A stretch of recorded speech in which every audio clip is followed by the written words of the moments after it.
Hi all, welcome to the introduction video on algorithm design and analysis course or algorithm analysis and design. Yeah. So the course is having different name, but as per your syllabus, it's given the name algorithm analysis and design. I think. Yeah. AAD like that you can call. So it is CST 306. The course code is like that. It's a 4 credit subject. Okay. And now it's a very important subject, so that is dealing with the algorithms. And see the prerequisite for the course: strong foundational mathematics, programming in C, and data structure and graph theory. So you completed all these courses in your previous semesters, and you are requested to have a sound knowledge in these courses. So then only you can go for algorithm course. So that doesn't mean you already studied it, right? So some basic understanding is needed. So here we will see different mathematical concepts, data structures, graph theory related things, and that time minimum knowledge should be there on this. Then it will be easy for you to pick up. Okay, anyway, we will cover that's different thing. And these are the all about your course outcome. So first one is like analyze any given algorithm and express its time and space complexity in asymptotic notation. So different terminology we will see and we will understand in detail. Okay, so we will see that. And similarly there is something called recurrence relations, derive them and solve them using iteration, recurrence tree, substitution and master method. So that about CO2. And CO3 is about the graph traversal algorithms, DFS, BFS. Hope you know it, or we will learn the and applications and advanced data structures like ABL tree, disjointed operations and all. And you see, mostly we have this apply level as the cognitive level. Then that means application like questions you can expect from this course mainly. So it's a very foundation course. Okay, so what I can tell you in whether you it's your gate preparation or some higher studies or placement, everywhere this course is useful. So give that attention to this course. I think I can tell like in the 6 semester courses which you are studying, this is the most relevant and important subject. Like for computer science student, if you don't know, you don't have a good base on algorithm, there is no meaning in it. So that much important subject it is. Okay. And then we will see demo. We should be able to demonstrate different algorithm design technique like divide and conquer, greedy, dynamic program, branch and bound backtracking and backtracking. Okay, so classify a problem as computationally tractable and intractable. So this is where we discuss something called complexity theory. So it's a slightly difficult to digest topic, but I will try to explain in a very simple way so that you can learn it nicely.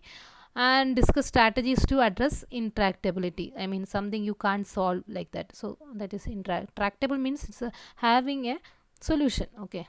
So okay, we will see it exactly what kind of solution we are expecting, that we will see. Okay, now identify the suitable design strategy to solve a given problem. So like that, 6 cognitive levels are given, and the last this one is something found to be analyze level. And here maybe you don't have to know this complexity theory in detail, you just need a understanding of it. So that's why they are giving this cognitive level as understanding. Okay, maybe some 2-3 lectures we will get an overview of it, but for more detail you may study, you are supposed to study some advanced courses. Yeah, that about it. But it's a very interesting subject if you find some time and interest on it. Okay, so it's all about your logical intuition. You don't have to buy hard things, just understand and follow how it is to be done. Okay, yeah, this is your COPO mapping. Okay, and about your assessment pattern and all. And 50 continuous internal evaluation and 100 mark for the university exam, and attendance 10 mark 25 for. So this pattern you are familiar with. Now if you are looking at this syllabus, you may find it very too many things are stuffed into the syllabus. Actually it is a little bit difficult also as a faculty how to cover all those things in a very restricted timing. I am also finding some difficulty, but still whatever things we are understand, we have to understand it clearly. That is also important. So okay, we will try, like with the video lectures and offline classes together, we will try to cover maximum. Okay, Anyway, and it is difficult for you to if I'm asking you to learn something yourself, that will be difficult from your side also. That also I know. Okay, so that about it. Or okay, yeah. Anyway, I don't so I just have a look at the first module, because we are starting with module 1, right? So here it is about introduction to algorithm analysis. Okay, so it's a just introduction part, but still very nice concepts are coming here. So first we will see the basic characteristics of the algorithm, the criteria for analyzing algorithm, what is time complexity, and maybe a overview of space complexity, and best, worst, and average case analysis. Asymptotic notation is a purely mathematical concept. Okay, that also we will see. Big O, big omega, and you have to work out more problems, then only these concepts will be clear in your brain. Okay, and how you can classify. So this big O you might see like in data structure courses, this is a notation for representing complexity, like that it will be there in your brain, but it is not like that.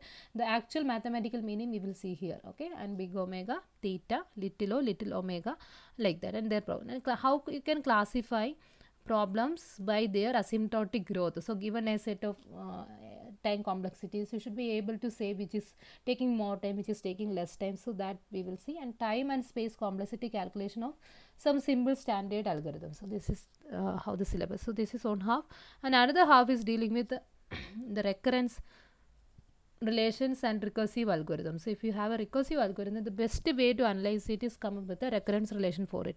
So given any recursive algorithm, how to write down the recurrence equation is the first question, and once you can write down the recurrence equation, how to solve it, so that is the second thing. Okay. So solving a recurrence relation, so there are different methods. Again, you need to practice many questions, and only for a given they can ask you anything, some random recurrence will be given, and you should be able to solve it using methods like iterative method, recursion tree method, substitution, master method. And so master method is actually again they are mentioned clearly, proof is not required. Okay, anyway, so we will understand it like this is a way how to apply it. Okay, but the actual meaning you will understand why it is so powerful, and how why it is its correctness and all you will understand by looking at the proof only. But as it is, but it's slightly, it will time consuming to understand the proofs, then that could be the reason there. So anyway, in the textbook it is there, those who are interested can try this.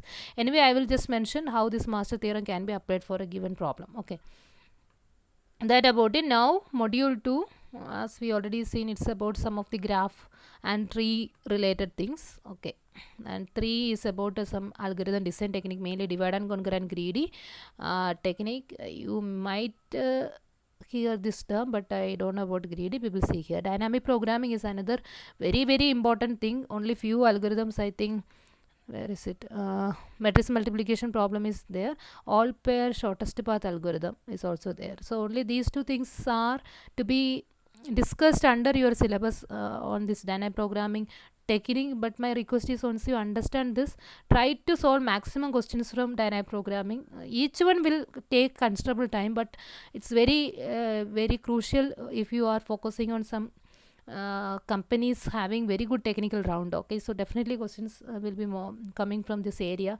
So your skill in this will help you for tracking it. Okay, some competitive programming kind of course also you can do if you wish for excel on this particular area. Okay, and also for gate is very important. Anyway, I will try to explain to my best, but still practice is needed, and only you can be master in it. Okay, yeah. And then so these are all not that much, but out of all design algorithm design technique, according to me, dynamic programming is most important, because it's a very nice one, you'll understand that. And now introduction to complexity theory, for that itself there is one module. I think it's a slightly difficult topic, but we will try to understand what is this complexity classes and all. Yeah, and some click problem, but test cover problem, actually these are all very interesting graph problem. Maybe as we are starting with it, I don't know how you will feel it. Anyway, I will try to make it maximum interesting. Okay, been backing even some of the problems, even I also don't know, I have to go through it. I will find time for that. Yeah, anyway, I'm also taking this course for the very first time. I just studied in my graduation and all, but okay, anyway, so parallel I'm learning and teaching, so I have a slight difficulty in that, but still I will try to find, I have to spend enough time for that, because I have to go study, then I have to prepare, and I have to take the course. Okay, fine. Yeah. Then what about the textbook? This main textbook is your Corman textbook. I think it is here. I will show you that front page. Mm. I was going through the textbook before starting the video. See, we typically call it as CLRS textbook. Okay, so this is one author, Thomas H. Corman, Charles E. Laserson is another one. I don't know whether the pronunciation is correct or not. Ronald L. Rivest. Okay, Rivest. Then Clifford Steen. Okay, so Rivest, Steen, Corman, Laserson, like that. So you can call it as like a CLRS textbook. Mostly we will use that term, or you can simply say that the Corman textbook. As the author name itself, this text is something you can see there are some 1313 pages are there. It's very big one, but only a subset of it is actually is there in your syllabus.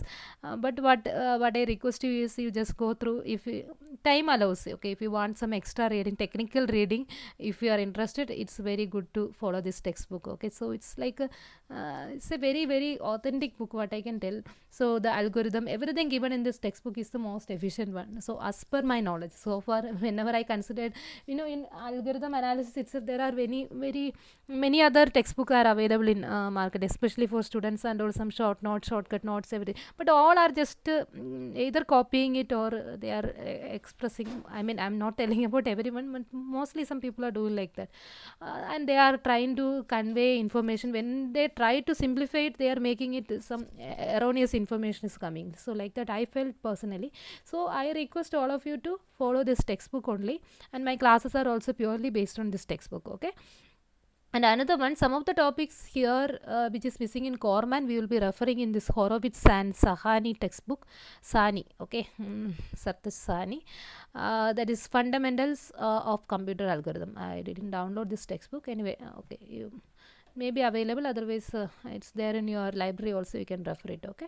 So that about the whole thing. And also parallelly I'm referring some NPTEL video lectures also. So my classes will be purely based on all the information I am getting from different sources. And if you want, I will try to cover it in maximum detail anyways. As you know, like our computer network course here also, I will spend enough time. I decided so. But you can have your own extra reading and okay and all. I don't please don't do any shortcut like some easy ways will be there, but understanding things like that, especially this course, it's not recommended. Okay, if it is some theory subject, you can go for that. You can use some I don't know, many sources people are telling, get notes, etc. I am not criticizing anything, but it's always better to follow standard textbook for understanding concepts. So this is what I want to tell you at this point. Okay, now it's time for us to introduce the course.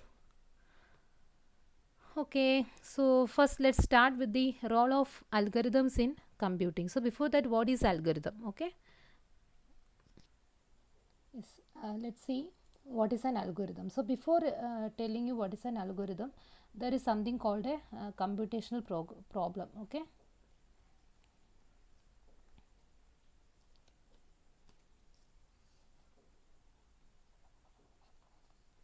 computational problem. Okay, so computational problem means it's a problem that involves the power of a computer for solving it, right? So basically there will be an input to the problem and it will generate an output, right? And how this problem can be solved, it is by means of an algorithm, right? Algorithm. So algorithm is typically, it will take this input and it will try to map this input to an output, something like that. So algorithm, if you are looking at any standard definition, like it is a set of, or I can tell it's a sequence of logically related instructions to solve a computational problem. Okay, so you can think of a algorithm for any problem, maybe very simple thing. If you want to say consume an apple, say let me tell you, So what are all different ways of doing it? You can cut it into pieces and you can consume it, or you can make a juice out of it and you can consume it. So these are all different ways of doing it, right? So this is simply what is called an algorithm. But here in our computer science, if you hearing the term algorithm, on background there is something called as a computational problem. It is something related to a computational problem which is having an input to and an output, and the algorithm is basically trying to map this input to an output. Okay, and how that mapping is done? With the help of some sequence of logically related instructions. So that is important. So there will be instructions like I1, I2, etc., some IN, right? And each instruction should be related to the instruction following it. Some logical relationship. You randomly, if you are saying some set of instruction, you can't call it as an algorithm. For example, at any point, if it is kth instruction, there is some k minus 1 instruction which they are related like that. Okay, so like that, that logical flow should be there. So logically related instructions to solve a computation problem, or what is doing what is done by an algorithm is it maps. So I can use the term maps an input instance to an output. Okay, output. Okay, so for example, I can tell you like I have an array and an element. Okay, and the question is whether this x belongs to this array or not. Okay, so I can think of a computational problem like this. So you know, formally we call it as searching, right? So this is our searching problem, computation problem, and where we are trying to see whether this element is there in the array or not, and you know different ways of doing it. Okay, so this is one thing. So what is this output? So the input is like the given array and an element to be searched, and what about its output? It is yes or no, right? Now let me tell you another example. Say example number 2, the same array I am having, but now the question is arrange the elements of the array in such a way that the elements are some increasing or decreasing order. Okay, so to sort it, yeah, sorting problem, right? Now the sorting problem, what is the output of this one is actually some ordering of the array. So I can tell some ordering of, so let me say that I have an array A, some ordering of this array A such that the elements are having that increasing or decreasing order. So maybe more formally if I write, suppose I am having the array A1, A2, etc., AN. Some n elements are there in the array. Now what is this ordering is done?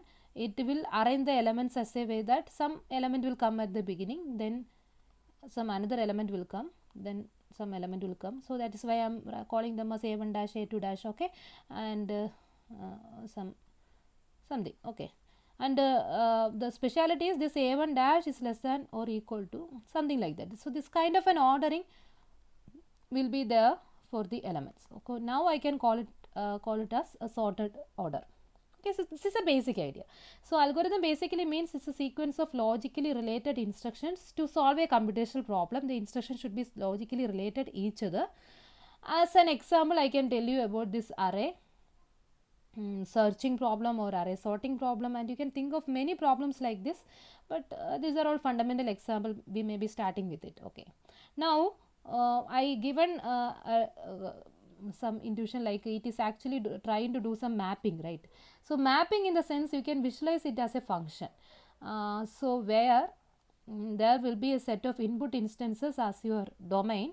For example, in that searching problem, I can say that I have an array A1 and I have an element K1, and I want to see whether this element K1 is there in the array or not. So this is one input instance. Okay, so for a given array and for this element I have to check. Now I have another input instance. I have an array A2 and I have an element K2, and I am going to see whether this element K2 is there in the array or not. So these are all the input instances. Okay, now algorithm is basically trying to map these input instances to some output instances. So if you are looking at this problem, what about its output? Output is like a yes or no. So you can see some kind of mapping here. So if you are looking at this A1, whether it is K1 is present or not, you can see that yes, it is present. I'm just randomly telling. And when you are checking here, you might see that it is absent, and in another array element k3, and you can see that this is again present. So like that you can express, right, or you can map each of the input instances into an output instances by means of an algorithm. So who is this doing this mapping? The one who is doing this mapping is what we call as an algorithm. Okay, so this is another way of interpreting an algorithm. Again, in if you are reading textbook, you may be seeing one definition. I am giving different interpretation because I did some extra reading. Okay, so anyway, those things which I find interesting only I am telling you. Okay, that these are all very nice way of understanding the concept. Okay, so that about it. So this is basically what is happening now. Now let's see some of the characteristics of any algorithm. So when you are saying that this algorithm I am having, what are all the requirements we are having? So first thing, there should be a well defined input and algorithm, right? So there should be, so let me add this term also, well defined input and output. So basically this algorithm is doing a mapping between the input and output, right? So that should be clearly specified. So the representation of the input and output, everything matters. Okay, now any algorithm must terminate after a finite amount of time. So this is very important. If something is going for infinite time, I can't call it as an algorithm. Okay, so the term algorithm is bound to finiteness. Okay, so the algorithm can terminate maybe after 1 millisecond, or it can take some 1 hour, fine, or it can take 1 day, or it can take some 6 months. Okay, or it can take a 1 year. Whatever it is, this should be finite. Even though you can't imagine an algorithm which is taking 1 year at this point, or maybe 1 day even, because mostly you are familiar with the algorithm that will output you in fraction of seconds, right? Yeah, but there are algorithms. So that is the nice thing about this subject. So over time we will introduce to problems which may take 1 year of time. You may be even using a very fast machine. Okay, so that is how this course is proceeding. Okay, so but still I can say that an algorithm exists provided the algorithm terminate after finite. That finite is important. I just want an algorithm, even though it is taking one year, it's fine, no problem. But that 1 year, that bound should be there. But if I am saying that I have an algorithm, it's never going to terminate. Whether you wait for the result 1 year or 10 years, you are not getting the result. Who is going to use such an algorithm, right? So that is meaningless. So that about the second. So this is the first characteristics. In well-defined input and output should be there. Second one, it should terminate after finite amount of time. Now the third characteristics is, it must involve some basic operations. Basic operation, what I mean is, in digital logics and or you studied the basic arithmetic operations, right? Arithmetic, add, subtract, multiply and all. It can be logical operations. So some basic operations only you can make use of. But don't try to define some advanced operation and call it as an algorithm. So basically it is involves the basic operation that we studied in our digital logic subject. Okay, or computer organization somewhere. Now the fourth one, each instruction must be unambiguous. So this is again very important. For example, if I am writing something like x is equal to 10, this is a very clear statement. So there is no ambiguity in it. So this is fine. But if I am writing like x is equal to 5 or some minus 7, see, now this is an ambiguity is there, right? So at any point x can either assume 5 or minus 7. Something like this is not allowed in a algorithm. Okay, so these are all the characteristics of an algorithm mainly. So hope it is clear. So we have some assumptions. Okay, you are not supposed to violate. It's like it should terminate after finite steps. Each instruction should be basic operation. They should be unambiguous. So like that. Okay. So now I hope you get a more intuition on the algorithm, and we will see many problems, many interesting problem, and how to approach them, right? And many other things. So that about it. So hope you get an idea about it. Now, yeah. Let's see something like some definitions I taken from the textbook, and that Corman textbook. Okay, if those who are reading, you should find it interesting, right? So an algorithm is a well-defined computational procedure that takes some value or set of value called as the input and produces some value or set of value as the output. Okay, so some different way also interpretation also we saw, like it's a function, so that is something interesting, right? So than the normal definition, now you have a different way of interpreting the algorithm. Now an algorithm is thus a sequence of computational steps, logically related also. I added that because that is having some meaning. So randomly if you are putting some computational steps, and you can call it as an algorithm, it's meaningless. Okay, that transforms the input into an output. So you can add those points as characteristics also, because in syllabus they given like a characteristics of the algorithm that is there, but in the textbook I couldn't find it. So from here and there I find some characteristics I listed there. Yeah, so that is the first topic we are starting with, right? And then we will move on to the analysis part. Yeah, that about it. And we can also view an algorithm as a tool for solving a well specified computational problem. So now we have this terminology. Randomly for anything you can think of an algorithm. Maybe how to prepare a tea, I can tell it in a step by step way. I can say that this is the way I am making tea, so this is an algorithm. You may be making the same tea in a different way, so that will be a different algorithm for you. So like that, for any real world problem you can think of an algorithm, but what we are interested in this course is computational problem and their algorithm. Okay, so that is having that is making use of a computer for solving it, right? And the computer itself, we have some assumptions when we analyze algorithm and all, that we will see. Okay, the statement of the problem specifies in general terms the desired input output relationship. Yeah, this is what I am trying to say. It's a kind of mapping. So now you got a visualization of that mapping, right? That example, I think it's clear for you. You can think of some mapping for sorting problem and any problem you are having. So basically, so this function, so it's you can't map two instances, I mean one instant into two output, so that is meaningless. That is where that unambiguity, that point is conveying. Okay, so that is why we need a mapping or function. How function is different from relation, that clear mathematical meaning is applied here also. If I am using the term mapping or function, the normal, so that's why we need the mathematical background also. They are given it as prerequisite. Not only here, at many places we will see many interesting mathematical properties that is useful for us to analyze algorithms.